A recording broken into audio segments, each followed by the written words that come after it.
Hello, I'm standing here in a squatter village called Baseco. We're on the edge of Manila, right by the Manila Bay, which is right behind me, and people have just come and set up shop here, and this is where they live. And last fall, there was a little guy, 6 years old. He might have been 5 back then, but he came by the church that's part of the feeding program that's a partnership with Convoy of Hope and missionaries Steve and Beth Daly and a ministry that they have here. And he came by and he had a big gash in his head, and they found out that that gash was caused by his stepfather, who had a stick. There was an end of a nail on that stick, and he literally used that stick to beat his stepson in the head and cause that bleeding. And just 3 weeks ago, there was somebody told him how the same little boy was just really struggling, couldn't even walk, and they went and they found him, and he was so weak and so malnourished he wasn't even able to walk. We found out later that up until then, he and his mother would go out overnight and they would dig through trash piles to try to find plastics or other things that they could recycle. And then during the day, he would just sleep on a sidewalk or wherever he could find rest.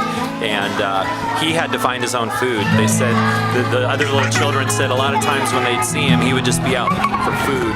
And so 3 weeks ago, this church really realized that this was a severe problem, and they invited him to be a part of a feeding program here. In fact, they would deliver rice.